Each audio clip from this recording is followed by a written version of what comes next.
Yo pienso que va más allá de ganar un campeonato.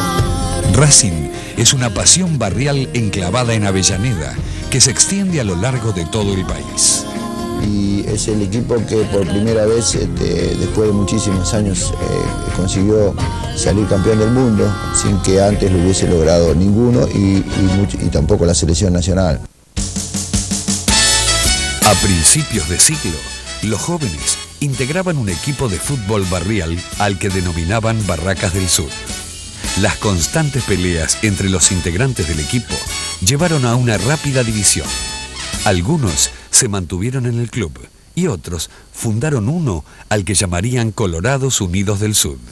Previamente, al ser el Racing Club, era Barracas Central al Sur, ahí cerca de las vías.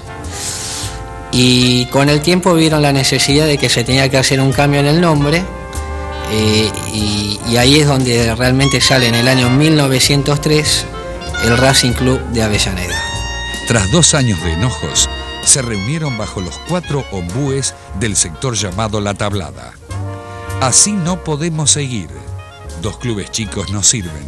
Uno grande sí, sentenció Evaristo Paz. En pocos minutos se pusieron de acuerdo y la fusión quedó concretada. Lo fundaron mis abuelos con una cantidad enorme de gente en ese momento, que eran amigos posiblemente, ¿no? Y donde estaban mis tíos y mi padre después, que formaron aquel famoso Gloria de Racing que se hablaba tanto. Germán Vidaillac, que por ascendencia francesa dominaba idiomas, propuso un nombre que había leído en una revista.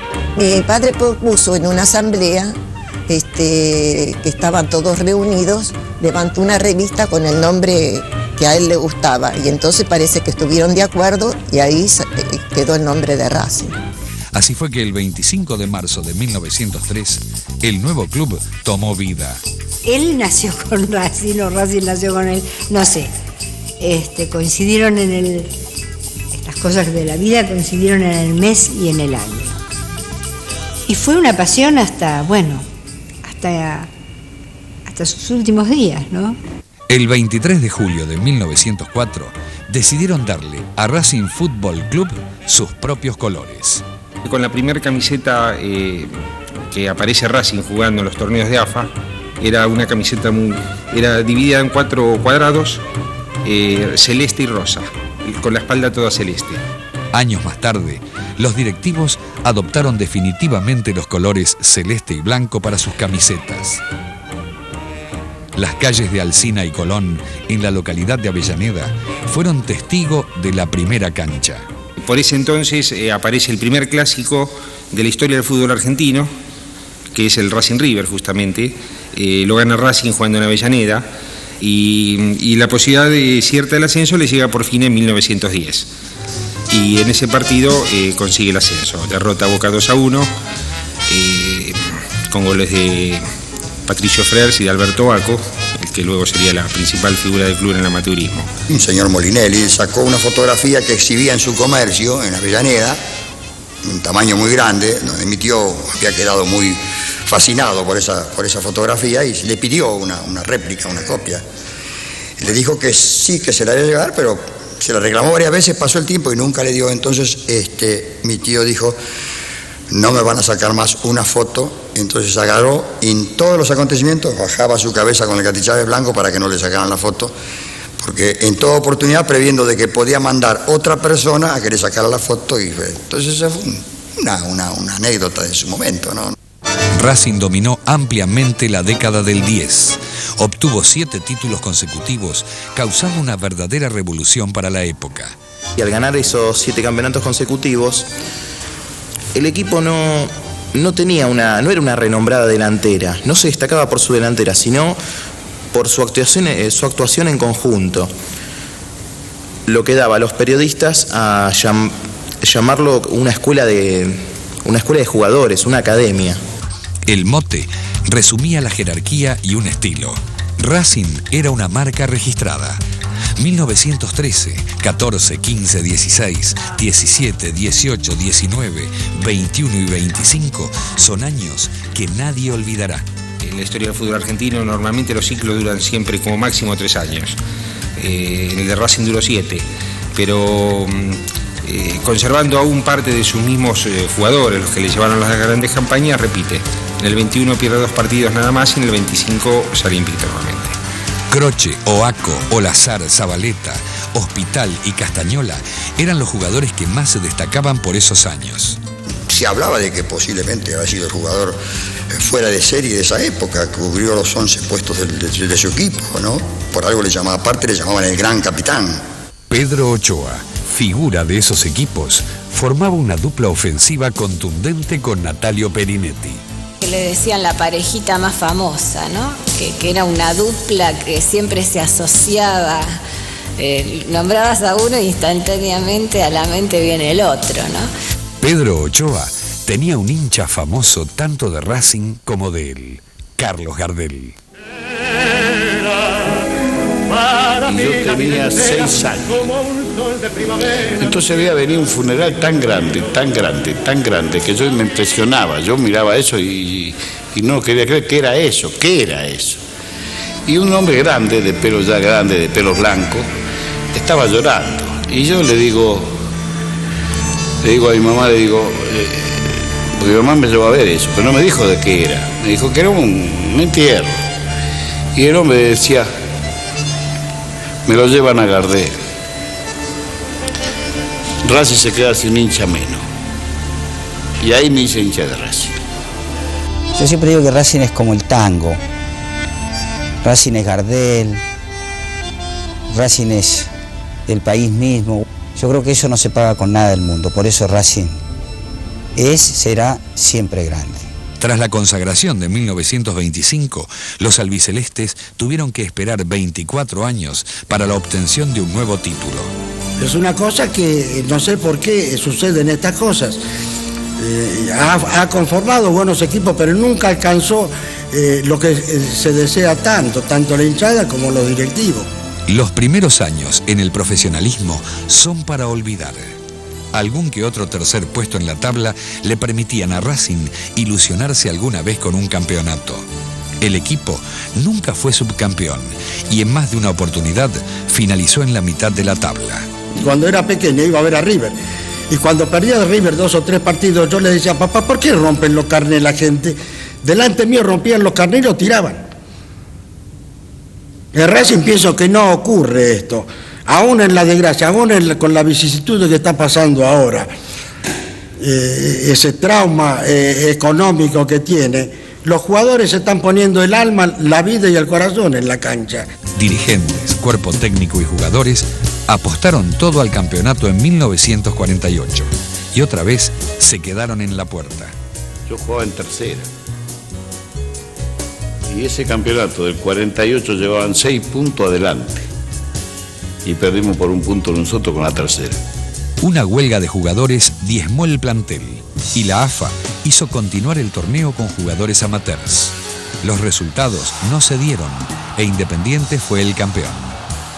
Una huelga general de futbolistas agremiados en que nos involucró a nosotros también. Fue una desesperación por la hinchada, la comisión y por nosotros mismos, que estábamos ilusionados con sacar a Racing en el primer campeonato. Nosotros jugamos la final en la cancha de Lorenzo con Independiente y perdimos 1-0. Pero si hubiera estado ese equipo, creo que había sacado, Saigo puede haber sacado 8 puntos de ventaja. Era un cuadro excepcional. En el próximo bloque, el inolvidable equipo de José. Era todo muy claro, no había una discusión con respecto al sistema. Había que ir al frente y atacar. Usa esto. Racing se decidió a tirar la casa por la ventana y formó un seleccionado. Es decir, formó un equipo extraordinario. El equipo del 49 tenía una sólida defensa y los atacantes se inscribieron entre los mejores de la historia. Y la delantera formada con Salvini, Méndez, Bravo, Simiso. Fue una delantera exquisita. El equipo de Racing más grande que yo vi, de Racing, fue un gran equipo. Era una máquina de atacar y marcar. Los hinchas vibraban con cada jugada del equipo. primera etapa el puntero Suez logra conquistar un tanto que tiene la virtud de reconfortar grandemente el ánimo de sus compañeros. Antes de los partidos, tenían como costumbre cantar la canción de las Américas. Un canto de amistad, de buena vecindad, que unidos nos tendrán eternamente. Así. Y cuando llega al final, llega en un momento de levantar la voz, y bueno, y nos abrazábamos todos y salíamos a jugar. El gran compañerismo había.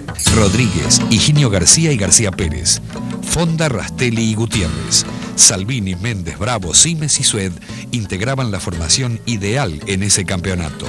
Ese mismo año 49, después de los años de profesionalismo, el primer campeonato que gana Racing en el profesionalismo. Debate un récord de recaudación en el partido que deben disputar en la cancha de Boca Juniors, el equipo representativo de este club y el de Racing, puntero en la tabla de posiciones del campeonato profesional de fútbol. Faltando tan solo 11 minutos para la terminación del lance, Bravo convierte un gol. Se reclama un offside, pero el juez concede el tanto. Ello motiva la suspensión del encuentro. Racing 2-1, pero a final de terminación del Tribunal de Pena. Se suspendió el partido oficial, se jugaron los 10 minutos restantes, le ganamos y salimos campeones. A comienzos de 1950 se plantearon dos objetivos claros: repetir el campeonato y finalizar con las obras del nuevo estadio. Yo lo experimenté en distintas formas que los demás muchachos, porque yo nací en Racing, yo jugué en la cancha de madera de Racing, de tablones de madera, la antigua. El 3 de septiembre de 1950, Racing jugó por primera vez en su nueva cancha, a la que habían bautizado con el nombre de Juan Domingo Perón. Y a la satisfacción del triunfo holgado del equipo superior en el campeonato, sumó su hinchada el alegrón grandote de inaugurar un estadio que es nuevo orgullo de la populosa Avellaneda. El mismísimo presidente concurriría seguido al anillo de cemento ubicado en Alsina y Cuyo. Perón era amigo del deporte, no era amigo de Racing. Le pusieron presidente Perón porque el doctor Cereijo, miembro del gobierno, le pareció, como homenaje al gobierno, le puso presidente Perón, pero no intervino para nada. El amigo de los deportistas sí. Los objetivos se habían cumplido. Con la misma base de jugadores y con el mismo espíritu de sacrificio, se lograba el bicampeonato. Por segunda vez consecutiva, el glorioso Racing Club obtiene el campeonato del fútbol profesional. Exjugadores y antiguos socios de la institución desfilan frente a las tribunas repletas. Racing sale a la cancha para disputar el último encuentro de la temporada 1950 y el público le dispensa una atronadora ovación. El de 1951 fue un campeonato apasionante. De todos los equipos que jugaban contigo o contra, salían a demostrar quién jugaba mejor. Era como una competencia, ¿viste? ¿Vos jugás bien? Ah, no, espera, yo también juego bien. Era a ver quién jugaba mejor. Luego de 34 fechas, Racing y Banfield compartieron el primer lugar en la tabla con 44 puntos. Había una orden de que Banfield tenía que salir campeón. Y nosotros en la cabeza con el Colorado, Rastelli, con Mario Boyé, con Higinio García, le pusimos de acuerdo que íbamos a ganar el partido, si cueste lo que cueste. Pienso que el 80% de la población futbolística estaba a favor de Banfield. Fuimos a la final nosotros. 2 finales con Banfield. Así que teníamos todo en contra. En el primero empataron sin goles. El segundo partido se jugó 4 días más tarde y Racing ganó 1-0 con un golazo del atómico Boyé. Apenas iniciado el segundo tiempo, Racing se pone en ventaja con el gol de Boyé que vale un campeonato. Júbilo en las tribunas provoca este tanto. Era su tercer título en el profesionalismo y a su vez se convertía en el primer equipo argentino en llegar al tricampeonato. Cuando ya estás en equipos que tienen que disputar, sabés que todos los domingos tiene que ser figura, tiene que ser hacerlo para que se destaque eso. Y eso es lo que pasa con ese Racing. Racing sabía que estaba en condiciones de ganar. Ahora los albicelestes tendrán que esperar 7 años para dar una nueva vuelta olímpica. Porque Racing no llegaba nunca, ¿viste? Estaba que ahí y se quedaba. En 1958, Racing fue campeón con todos los merecimientos. Había una conciencia de todos los jugadores de una seriedad y una responsabilidad que se reflejaba a la hora de los partidos, ¿no?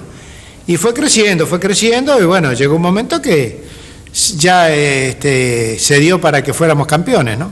Fue el año en el que lograron su plenitud futbolística jugadores como Pizzuti, Cap, el Marqués Sosa, Del Hacha, Manfredini, Belén y Corbata. Y Corbata era el tipo que agarraba la pelota, un penal, y nosotros ya me daba vuelta y a mitad de cancha, porque ya era gol, ya no era problema el penal. Bueno, era un diablito que vos no sabías lo que iba a hacer. Era de los inspirados, es decir, hacía la jugada sobre la marcha. El de 1961 fue un equipo brillante que sobre 30 partidos jugados ganó 19 y tuvo la delantera más goleadora. Corría, peleaba, jugaba, ganaba. Es decir, cuando te viene una racha de estas y tan grande, no hay discusión. En los siguientes años se produjo un gran recambio generacional de jugadores.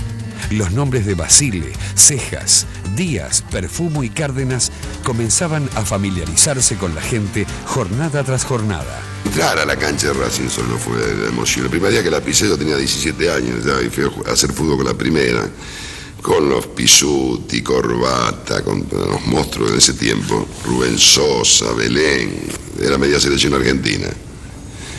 Y campeón además, y campeón. A mediados de 1965, los dirigentes apostaron a Juan José Pizzuti para dirigir el equipo. Vos a medida que vas ganando partidos, el jugador ya es otra persona, ya es otro jugador, ya se tiene más confianza, entonces ya se puede hacer no una o dos formas de jugar, trabajar, sino en 20 formas. El de 1966 fue un equipo inigualable. Ganó 25 de los 38 partidos que jugó y solo perdió uno frente a River. Muchísimos hablaron de que ese equipo había revolucionado el fútbol argentino o era una revolución en el fútbol argentino.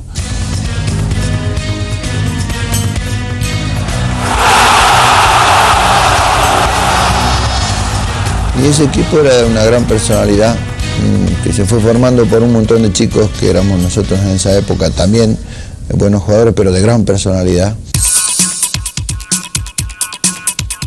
Era todo muy claro, no había una discusión con respecto al sistema. Había que ir al frente y atacar, como sea.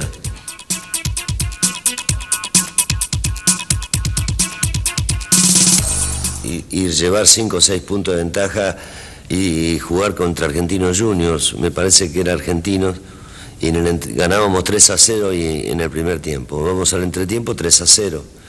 Y la charla de él fue, ¿qué esperan para ir arriba, cagones? Entonces yo le dije, pero vamos ganando 3-0. Me dice, ¿vos querés salir? Humberto Maggio apareció nuevamente en su plenitud futbolística. Más allá de sus 34 años, fue la gran figura del campeonato. ¿Qué similitud podemos encontrar entre Racing 1966 y el fútbol europeo? Bueno, yo creo que Racing, usted dijo una cosa muy cierta, hay una similitud con el fútbol europeo. Racing posiblemente es uno de los equipos argentinos que tiene algo de ese fútbol europeo, o sea, la practicidad de las acciones, un juego simple. Y fue el equilibrio que necesitamos nosotros, era el jugador que nos faltaba. Si bien los hinchas ya habían dado la vuelta olímpica en La Plata frente a Gimnasia, la gran consagración fue ante Independiente. El referí cobra creo que un foul y la gente piensa que se había terminado el partido, estábamos 3-2. Entonces se suspende el partido y en ese lapso de la suspensión y después se juega a los 3-4 minutos nos empatan ellos. Eso fue la tristeza nuestra, pero sí la alegría de haberle dado la vuelta olímpica, te imaginás al rival de todos los tiempos, ¿no? La mascota de aquel equipo fue Gustavo Costas. Mira, enfermo de Racing y bueno, mi padrino se había puesto en la cabeza que tenía que entrar con el equipo ese. Y bueno, y hicieron lo posible para conseguir que entrara. Ese año, el Racing de José estableció un récord en el fútbol argentino. Estuvo invicto 39 partidos. Cejas, Martín, Perfumo, Basile, Díaz, Ruri, la base, Ruri, Mori, Maschio, JJ Rodríguez, Martinoli y el Chango Cárdenas. En 1967, los albicelestes jugaron simultáneamente en los dos frentes, la Copa Libertadores y el campeonato local. Primero fueron casi 18 partidos que jugamos, porque se jugaba contra los chilenos ida y vuelta, en Bolivia ida y vuelta, con los peruanos ida y vuelta. Tuvimos que jugar las dos series. Después hicimos un partido de desempate con Universitario de Perú, porque en la segunda serie llegamos juntos. O sea, en total, para ser campeón, nosotros debemos haber redondeado más o menos los 18 17 partidos, más o menos. La categoría de equipo sólido y contundente lo colocó en la final contra Nacional de Montevideo. Era una cuestión de patria, era una guerra, ganar o morir. Los títulos en los diarios, me acuerdo cuando recibíamos el equipo, el día D ponían, que tenían que ganar o ganar al lugar que ibas. Los estadios llenos, había una presión tremenda, te hacían, te tiraban de todo. Era muy difícil. El primer partido se jugó en el Estadio Centenario y la revancha en Avellaneda. Ambos partidos finalizaron 0-0. La Confederación Sudamericana determinó que el tercer encuentro se jugara en Santiago de Chile. Con goles de Cardoso y Raffo, Racing ganó 2-1 y de esa manera se consagró campeón de América. Racing era un equipo de los milagros. Por eso yo aprendí ahí que cuando uno, el límite del deportista está en la cabeza. Cuando uno se propone algo deportivamente y está dispuesto mentalmente, puede llegar a hacerlo. Los dirigidos por Pizzuti demostraban que el ciclo no estaba concluido y que todavía quedaba un objetivo a cumplir: ganar la Copa Intercontinental. Siempre es lindo conquistar lo que otro no pudo y fundamentalmente ser el primero en que ello ocurriese. El rival en la final era el poderoso Celtic de Glasgow. Sabíamos lógicamente que el Celtic era el equipo más poderoso de Europa. Fueron 3 partidos dramáticos. El primero se jugó en Escocia y el Celtic ganó 1-0 con gol de McNeil. Fue un partido durísimo, en donde los equipos abusaron mucho del juego violento y dejaron de lado el fútbol. Nos ganaron ahí, hicimos valer con 120.000 personas en Hamden Park, me acuerdo de esa cancha. A eso me acuerdo, buen detalle. Cantaban cuando los santos vienen marchando. Cantaban y se movían así, los escoceses, con todo el scotch que tenían encima, todo ahí no había prohibición de bebidas, de nada. Y era impresionante lo que se movía esa cancha, como gritaban y cantaban. Y nos aguantamos y casi le empatamos el partido. En la revancha jugada en Buenos Aires, no había otra alternativa que ganar. Después vinimos acá y a los 2 minutos de juego perdíamos 1-0. Pero Racing pudo recuperarse. Llegó el empate a través de Raffo y el Chango marcó el 2-1. El Estadio Centenario fue elegido como sede del tercer y último partido. El 4 de noviembre de 1967, Racing inscribió su nombre entre los más grandes equipos del mundo. Y ellos pegaron mucho en Montevideo y nosotros, que el equipo nuestro era bravo. Cuando había lucha era bravo. Fue una verdadera batalla campal, con 5 expulsados. Rula hizo un full. Vinieron todos, esa montonera se llamaba antes. Y yo salí a copar la parada, me hice el guapo ahí, me comí un garrón y me echó. Yo no había hecho nada, obviamente después me llevé a uno de ellos, porque si no me echaba a mí solo. Entonces me agarré con uno, y entonces tuvo que echar también a Clark. Le elegí el mejor, y echaron a Lennox. Era el 9 de ellos. ¿Me entendés? Elegí el mejor y el tipo era paraguayo que dirigía, ¿no? Y le dije ese era el 8, porque el tipo no sabía quién era de ellos que habían peleado. Le elegí a uno, el tipo hablaba la inglés, no la entendía, que él no era, le decía, conmigo afuera. El golazo del Chango Cárdenas a los 10 minutos del segundo tiempo le permitió a Racing ganar 1-0 y ser campeón del mundo. Cárdenas, abierto Maggio a la izquierda. ¡Cárdenas!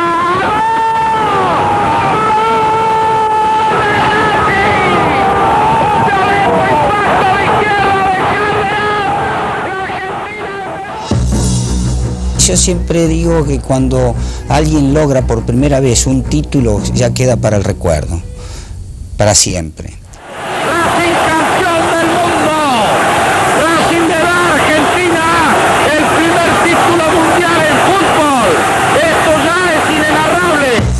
Cejas, Perfumo, Chavay, Martín, Rulli, Basile, Cardoso, Maschio, Cárdenas, Rodríguez y Raffo fueron los 11 titulares. Y que con el tiempo y aún hoy en las encuestas fue el mejor equipo que tuvo Argentina a través de toda su historia, ¿no? La historia quiso de que seamos campeones en ese momento y que yo fuera el partícipe de aquel fantástico gol. Pero vuelvo a repetirte, nunca pensé ni remotamente que Racing iba a estar tantos años sin lograr un título.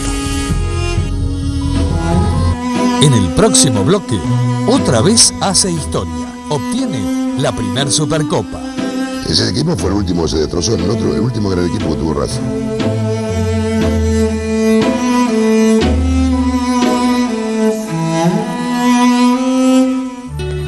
En 1969, tras perder 1-0 con Chacarita en semifinales, fue eliminado del Metropolitano. Y ahí cambia la comisión, largan a todos los jugadores. En el 70 fue un año de transición.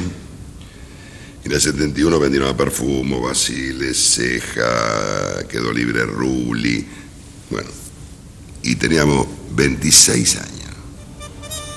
Ya no estaban cansados de vernos, imagínate lo que era el fútbol antes. A partir de entonces, Racing ya no volvió a ser el mismo. Tuvo muchos altibajos y las malas administraciones lo llevaron a la quiebra. Nosotros hemos pasado épocas difíciles en Racing, épocas sin cobrar 5 o 6 meses, donde no teníamos ropa para los entrenamientos, o sea, hemos luchado contra todas esas cosas. Lo que pasa es que después se agravó porque ya no era el problema de que no le pagaban al jugador, el problema es que ya no le pagaban a nadie. La decepción fue constante a lo largo de toda la década. El equipo iba de frustración en frustración y los años sin campeonatos se acumulaban. Y de los 11 que jugaron en el 72, que salimos subcampeones, yo creo que no quedó nadie. Y ahí empezó la cosa a complicarse mucho más porque dejaste de lado una gran cantidad de jugadores para empezar a buscar donde fuera un puchito por acá, otro puchito por allá, o cuando compraban un gran jugador y ninguno más, y después ya no se pudo armar nada. En 1976 se creyó tocar a fondo.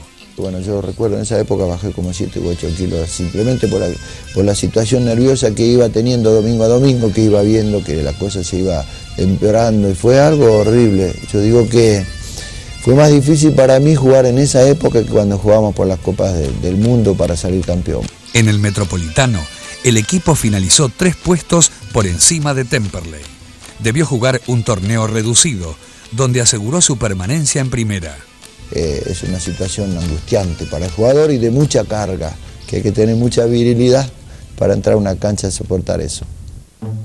La década del 80 es la más negra en la historia del club.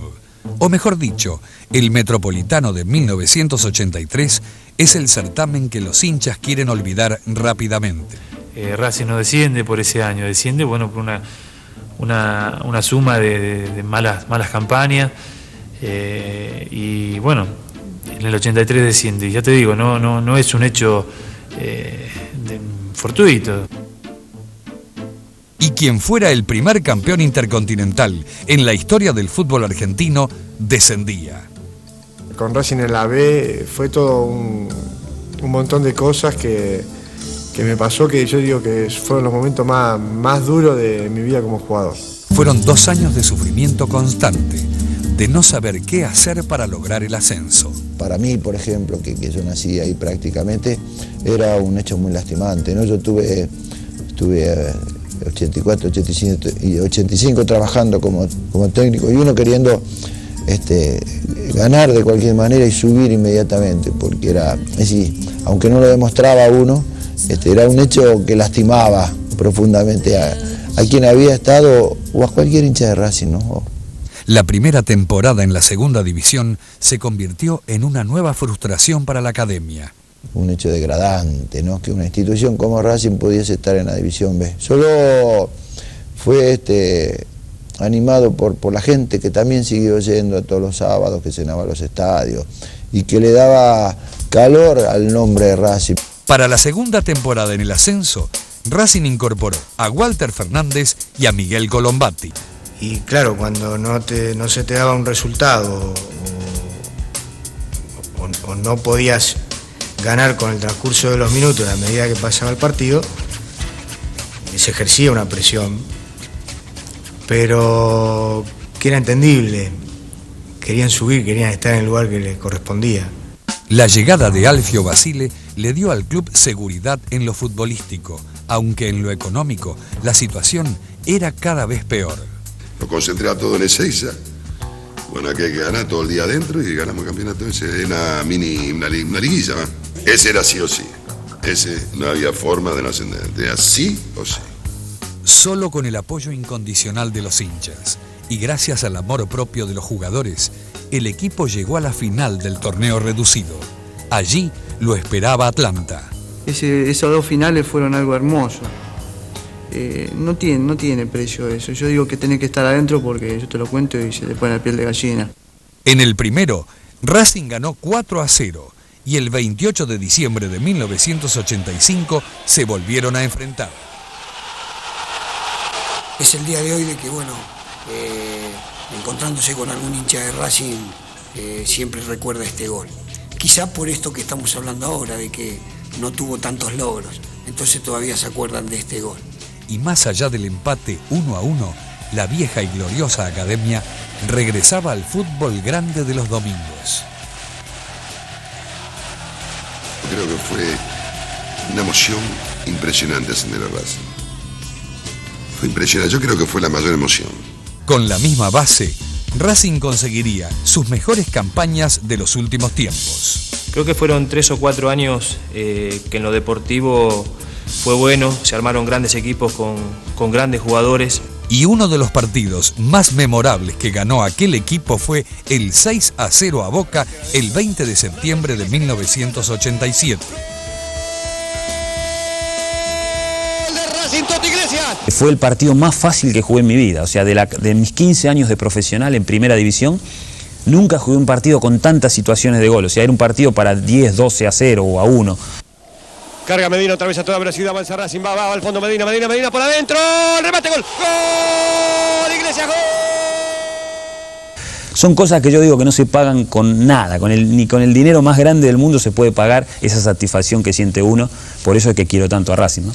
La Confederación Sudamericana dispuso que a partir de 1988 todos los equipos campeones de la Copa Libertadores jugaran un nuevo torneo. Se lo llamó Supercopa y Racing fue el ganador de la primera edición. Y fue la primera, dio una bola bárbara, fue bárbaro. Obviamente que tiene un gran equipo, el de Rubén Pava, Colombatti, Walter Fernández, tiene un equipazo, el negro Ludueña, Costa, Fabri, tiene muy buen equipo. Superada la barrera del Santos en la primera ronda, Racing se enfrentó con River. Uno se acuerda del partido en la cancha de River, que ya estaba perdido, ya estábamos fuera de la Supercopa, porque nos iban ganando con un penal a Canigia y ya no quedaba más tiempo. Aparte, era un partido ida y vuelta, porque nosotros nos habíamos decidido todo al ataque ya los últimos 15 minutos. Y ellos cada contragolpe era un gol, y ahí el Pato esa noche tuvo, no sé, sacó 5 o 6 mano a mano increíble, extraordinario. Y bueno, nosotros de tanto ir, logramos el empate. El cabezazo, gol, Fabri, gol, y Racing ahora es el finalista de la Supercopa. Cuando estábamos en casi un minuto de tiempo adicionado al reglamentario. El rival fue el Cruzeiro de Belo Horizonte. El 13 de julio jugaron con un estadio repleto en Avellaneda. Yo me acuerdo de la charla técnica del Coco antes de salir para la cancha de Racing en el primer partido final. Dijo, acá somos locales nosotros, Racing es grande y acá nadie nos pasa por arriba. Este partido lo ganamos porque Racing es grande. En la primera final disputada en Avellaneda, Racing se impuso 2-1 al Cruzeiro.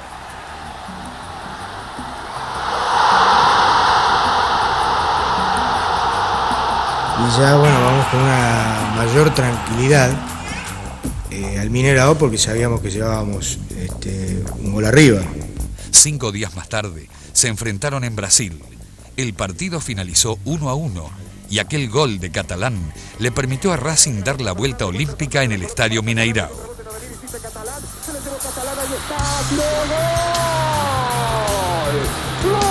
Creo que cumplí el sueño de toda mi vida. Mi sueño nunca fue llegar a la selección, aunque si me hubiera tocado, por supuesto, me hubiera encantado. Pero el sueño desde chico siempre fue hacer un gol en una final, en una cancha llena, aun cuando pateaba en el patio de mi casa. Ese era mi sueño. Había forma que no empataran, ahí vamos a ganar. Yo tenía más el segundo de nuestro que... Y a los 39 no embocan. Un tiro que le pasa al Pato, la cancha mojada, entró pidiendo agua la pelota. Son los 6 minutos, más 2 o 3 de donde descuento, imagínate. Otra vez, digo, nos hacen un gol y quedamos afuera. Bueno, menos mal y lo logramos. Colosal de Racing llega a su fin. El primer campeón del mundo que tuvo el fútbol argentino alcanza la primera edición de la Supercopa. Y la Supercopa sirvió nada más para un desahogo. Que fue un parche, yo pienso, nada más. Porque después, desgraciadamente, no se siguió con lo que se tenía que haber seguido, con un proyecto serio. Y se vendieron 14 jugadores. Y se fue el Coco, que había sido el que había armado todo el grupo. Después de 21 años, la Academia obtenía un nuevo título internacional.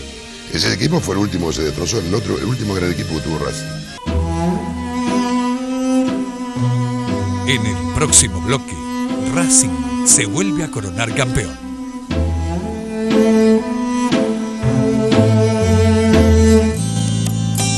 En la década del 90, otra vez se cambió el sistema de los campeonatos. Eran 2 torneos por año, el Clausura y el Apertura. Los racinguistas se entusiasmaron con el equipo que Perfumo armó en 1991, pero solo fue una ilusión. El campeonato seguía estando lejos. Porque siempre está la fantasía del jugador de Racing, el entrenador de Racing, ¿no? De poder ahora ser, y esto es lo que llama mucho y tienta mucho. Y bueno, tuvimos 17 partidos sin perder, y después perdimos con Boca 6-1, en la cancha de Boca, una mañana, de un domingo a la mañana, y si ganábamos lo pasábamos. En 1993 fue contratado Carlos Babington. Saliste campeón con Huracán como jugador, como técnico, lo llevaste a Banfield ahora a la máxima categoría del fútbol y estás puntero con Racing. Sos un tipo exitoso. Sí, por lo menos un tipo de suerte, no sé si exitoso, un tipo de suerte. Evidentemente, más allá de todo lo que involucra esta profesión, que a veces es muy dura, que a veces hay que pasar momentos bastante difíciles, creo que esta alegría que uno vive es, ¿cómo te podría decir? Tapa todo lo que uno a veces sufre con una profesión tan dura.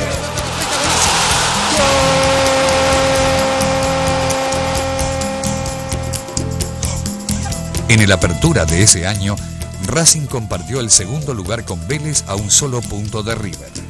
Por esos años, la lucha política fue muy grande. Las elecciones fueron impugnadas por un supuesto fraude. Maradona ya está en septiembre, se pone la Racing. En enero de 1995, asume Diego Maradona como director técnico. ¿Y a quién le fue bien como técnico en Racing? Pasa que es muy difícil trabajar en Racing. Como técnico, como jugador, es muy difícil. Racing tiene una historia y es difícil ponerse la camiseta de Racing. Como técnico y como jugador. Maradona, tal como había prometido, da un paso al costado cuando De Stéfano pierde las elecciones.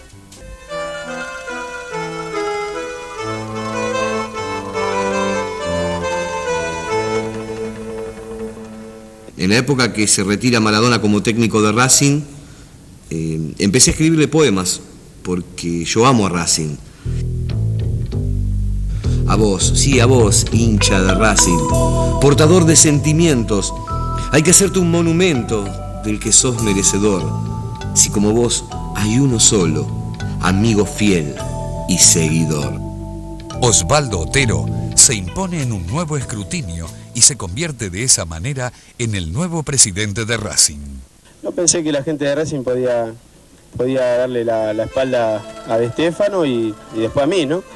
Pensaré que tendré otros lugares para dirigir, otros lugares para jugar. Llegaron jugadores de mucha categoría. Se contrató un equipo literalmente nuevo.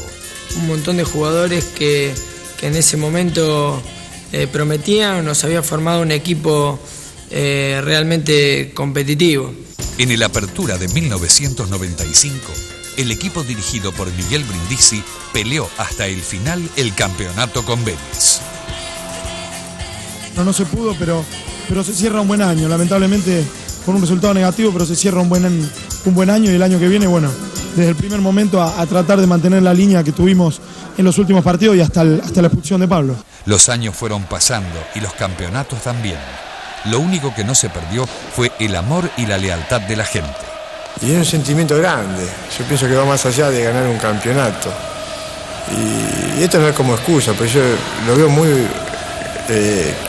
valorable esto del hincha de Racing, porque demuestra que el fútbol va más allá de un resultado.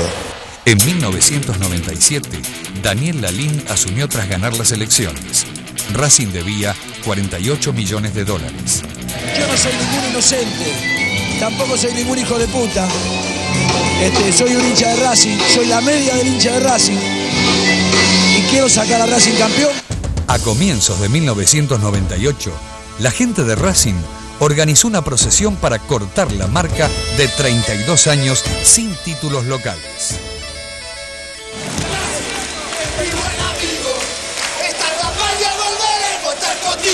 Padre, una parte de Dios, ¿es de Racing? Mira, parece que no es muy fanático porque no gana nunca. El 10 de julio de 1998 se decretó la quiebra del club. El juez civil Enrique Gorostegui tomó las riendas de la institución y delegó en la síndico Liliana Ripoll los asuntos económicos. Con el correr del tiempo y de los no buenos resultados, el club empezó a endeudarse, siguió contratando y haciendo mucho recambio de jugadores y generando más deuda, hasta que llegamos a una situación bastante complicada como la que estamos atravesando ahora.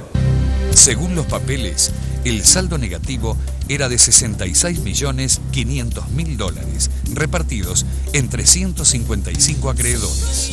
El jueves 4 de marzo de 1999, el juez solicitó la clausura y liquidación de los bienes pertenecientes al club en 4 meses. Ha dejado de existir Racing Club Asociación Civil. Los socios se movilizaron hasta la sede de la Avenida Mitre y cada hincha buscaba la forma de ayudar al club a salir del pozo. No lo puedo creer. Por mis hijos más que nada. Tengo ganas de llorar. Es como si perdiera un ser querido. ¿Qué se puede decir? Después. Punto uno. Quiero decirle lo siguiente. No pudo comenzar el campeonato clausura de 1999 y el día que debía afrontar la primera fecha, más de 30.000 hinchas se dieron cita en el estadio para salvar al club.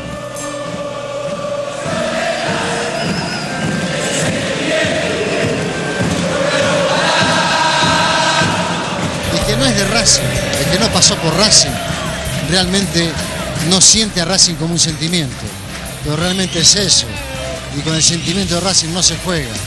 Yo convoco a todos los hinchas de Racing que tomen la sede, que tomen la cancha, que tomen todo lo que pertenece al club y se resistan de ahí. Yo pienso que va más allá de ganar un campeonato. Racing es una pasión barrial enclavada en Avellaneda que se extiende a lo largo de todo el país. Y es el equipo que por primera vez, después de muchísimos años, consiguió salir campeón del mundo, sin que antes lo hubiese logrado ninguno y tampoco la selección nacional.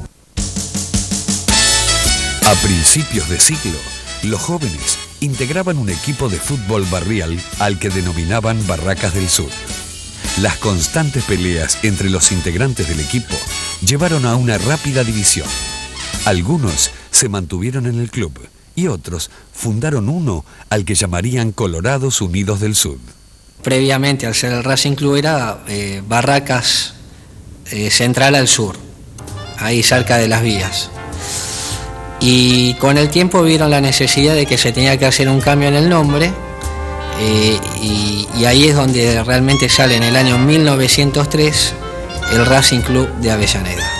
Tras 2 años de enojos, se reunieron bajo los 4 ombúes del sector llamado La Tablada. Así no podemos seguir, Dos clubes chicos no sirven. Uno grande sí, sentenció Evaristo Paz. En pocos minutos se pusieron de acuerdo y la fusión quedó concretada. Lo fundaron mis abuelos con una cantidad enorme de gente en ese momento, que eran amigos posiblemente, ¿no? Y donde estaban mis tíos y mi padre después, que formaron aquel famoso Gloria de Racing que se hablaba tanto. Germán Vidaillac, que por ascendencia francesa dominaba idiomas, propuso un nombre que había leído en una revista. Mi padre propuso en una asamblea, que estaban todos reunidos, levantó una revista con el nombre que a él le gustaba, y entonces parece que estuvieron de acuerdo y ahí quedó el nombre de Racing. Así fue que el 25 de marzo de 1903, el nuevo club tomó vida. Él nació con Racing, o Racing nació con él, no sé. Coincidieron las cosas de la vida coincidieron en el mes y en el año. Y fue una pasión hasta sus últimos días, ¿no? El 23 de julio de 1904, decidieron darle a Racing Fútbol Club sus propios colores. Con la primera camiseta que aparece Racing jugando en los torneos de AFA, era una camiseta era dividida en 4 cuadrados, celeste y rosa, con la espalda toda celeste. Años más tarde, los directivos adoptaron definitivamente los colores celeste y blanco para sus camisetas. Las calles de Alsina y Colón, en la localidad de Avellaneda, fueron testigo de la primera cancha. Por ese entonces aparece el primer clásico de la historia del fútbol argentino, que es el Racing River justamente. Lo gana Racing jugando en Avellaneda y la posibilidad de cierta del ascenso le llega por fin en 1910. Y en ese partido consigue el ascenso. Derrota a Boca 2-1 con goles de Patricio Frers y de Alberto Baco, el que luego sería la principal figura del club en el amateurismo. Un señor Molinelli sacó una fotografía que exhibía en su comercio, en Avellaneda, un tamaño muy grande, donde mi tío había quedado muy fascinado por esa fotografía y le pidió una réplica, una copia.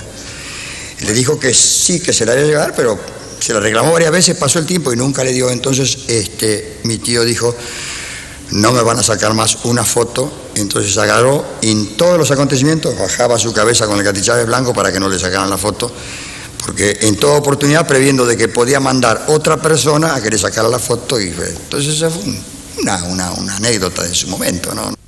Racing dominó ampliamente la década del 10. Obtuvo 7 títulos consecutivos, causando una verdadera revolución para la época. Y al ganar esos 7 campeonatos consecutivos, Vitali. Salva el arquero de la para Vacía, que le pega.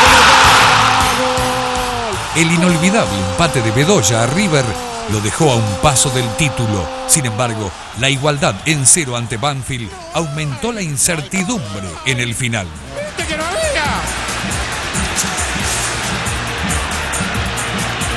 Vamos a salir campeón. Lo dijiste finalmente. Yo pienso que va más allá de ganar un campeonato. Racing es una pasión barrial enclavada en Avellaneda que se extiende a lo largo de todo el país. Y es el equipo que por primera vez, después de muchísimos años, consiguió salir campeón del mundo sin que antes lo hubiese logrado ninguno y tampoco la selección nacional. A principios de siglo, los jóvenes integraban un equipo de fútbol barrial al que denominaban Barracas del Sur.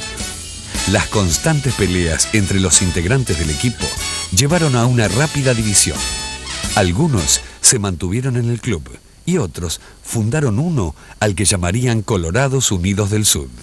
Previamente, al ser el Racing Club, era Barracas Central al Sur, ahí cerca de las vías. Y con el tiempo vieron la necesidad de que se tenía que hacer un cambio en el nombre. Y ahí es donde realmente sale en el año 1903 el Racing Club de Avellaneda. Tras 2 años de enojos, se reunieron bajo los 4 ombúes del sector llamado La Tablada. Así no podemos seguir. 2 clubes chicos no sirven. Uno grande sí, sentenció Evaristo Paz. En pocos minutos se pusieron de acuerdo y la fusión quedó concretada. lo fundaron mis abuelos con una cantidad enorme de gente en ese momento, que eran amigos posiblemente, ¿no? Y donde estaban mis tíos y mi padre después, que formaron aquel famoso Gloria de Racing que se hablaba tanto. Germán Vidaillac, que por ascendencia francesa dominaba idiomas, propuso un nombre que había leído en una revista. Mi padre propuso en una asamblea, que estaban todos reunidos, levantó una revista con el nombre que a él le gustaba, y entonces parece que estuvieron de acuerdo y ahí quedó el nombre de Racing. Así fue que el 25 de marzo de 1903, el nuevo club tomó vida. Él nació con Racing o Racing nació con él, no sé, coincidió.